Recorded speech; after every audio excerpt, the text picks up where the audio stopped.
Assalamualaikum warahmatullahi wabarakatuh. Nama saya Iyat Ratini, NIM 1914226. Kami dari kelompok 2 yang insya Allah akan sedikit menjelaskan tentang gambaran umum dan prinsip pengawasan bank, yaitu akan dijelaskan oleh Saudara Sulji, dan mengenai otoritas jasa keuangan yang akan dijelaskan oleh saya sendiri, dan yang terakhir mengenai Bank Indonesia yang akan dijelaskan oleh Saudari Inun. Kepada Saudari Sulji, dipersilahkan. Assalamualaikum warahmatullahi wabarakatuh. Perkenalkan, nama saya Sulji, NIM 1914-2004. Dalam kesempatan kali ini, saya akan menjelaskan tentang gambaran umum dan prinsip pengawasan bank. Dalam melaksanakan kepentingan, tanggung jawab moral, dan tanggung jawab sosial, pemerintah membentuk badan otoritas pengawas bank yang bertugas untuk mengawasi bank-bank yang ada di Indonesia. Adapun tujuan umum dari pengaturan dan pengawasan bank adalah untuk menciptakan sistem perbankan yang sehat dan aman, serta memenuhi 3 aspek, yaitu perlindungan dan kepuasan para nasabah bank. 2. Kondisi dan pertumbuhan ekonomi yang kuat dan sehat. Yang terakhir,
kepastian akurasi, konsistensi, dan transparansi informasi.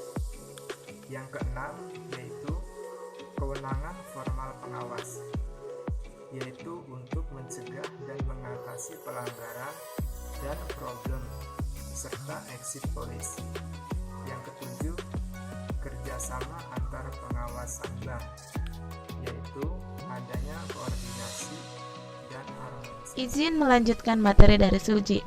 Otoritas Jasa Keuangan adalah lembaga negara yang dibentuk berdasarkan Undang-Undang Nomor 21 Tahun 2011 yang berfungsi menyelenggarakan sistem pengaturan dan pengawasan yang terintegrasi terhadap keseluruhan kegiatan dalam sektor jasa keuangan, baik di sektor perbankan, pasar modal, dan sektor jasa keuangan non-bank seperti asuransi, dana pensiun, lembaga pembiayaan, dan lembaga jasa keuangan lainnya. Adapun tujuan pembentukan OJK yaitu menurut pasal 4 Undang-Undang Nomor 21 Tahun 2011 tentang Otoritas Jasa Keuangan menyebutkan bahwa OJK dibentuk dengan tujuan agar keseluruhan kegiatan di dalam sektor jasa keuangan terselenggarakan secara teratur, adil, transparan, akuntabel, dan mampu mewujudkan sistem keuangan yang tumbuh secara berkelanjutan dan stabil, serta mampu melindungi kepentingan konsumen maupun masyarakat. Adapun fungsi, tugas, dan wewenang Otoritas Jasa Keuangan adalah menyelenggarakan sistem pengaturan dan pengawasan yang terintegrasi terhadap keseluruhan kegiatan di dalam sektor jasa keuangan.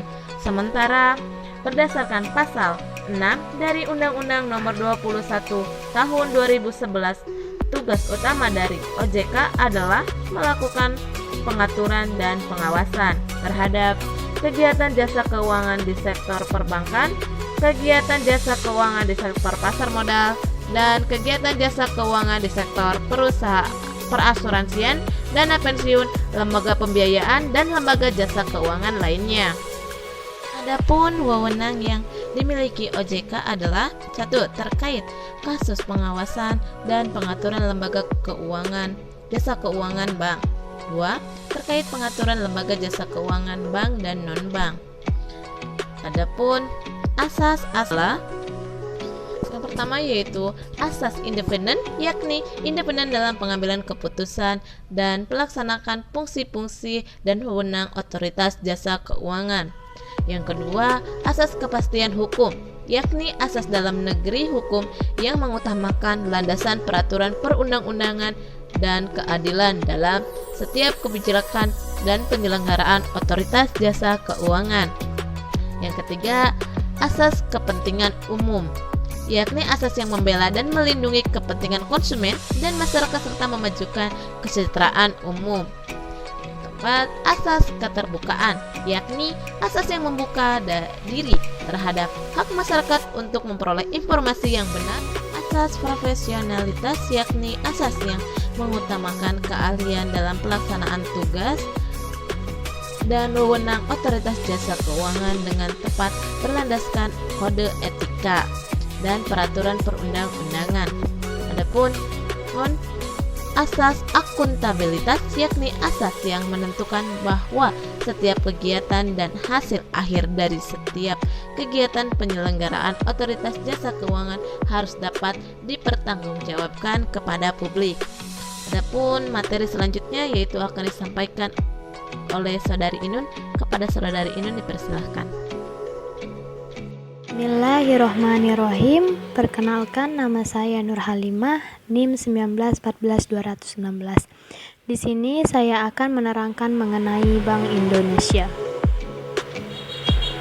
Bank Indonesia adalah Bank Sentral Republik Indonesia, di mana Bank Indonesia merupakan lembaga negara yang independen, bebas campur tangan pemerintah atau pihak-pihak lainnya, terkecuali untuk hal-hal yang secara tegas diatur dalam undang-undang. Bank Indonesia juga memiliki tugas, yakni 1. Menetapkan dan melaksanakan kebijakan moneter. Yang kedua, mengatur dan menjaga kelancaran sistem pembayaran. Yang ketiga, mengatur dan mengawasi bank.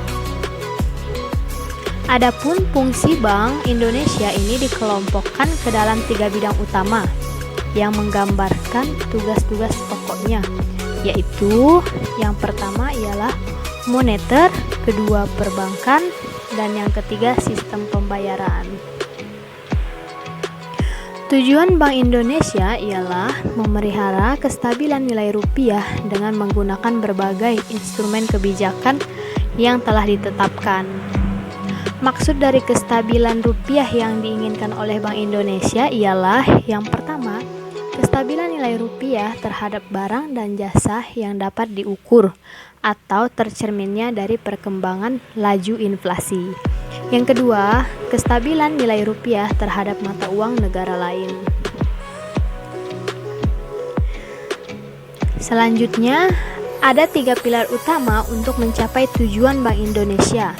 Tujuan ini didukung oleh 3 pilar agar tujuan mencapai dan memelihara cara kestabilan nilai rupiah dan dapat dicapai secara efektif dan efisien. 3 pilar itu ialah 1. Mencapai dan memelihara kestabilan nilai rupiah. Yang kedua, menetapkan dan melaksanakan kebijakan moneter. Yang ketiga, mengatur dan menjaga kelancaran sistem pembayaran, stabilitas sistem keuangan. Sekian dari saya. Wassalamualaikum warahmatullahi wabarakatuh.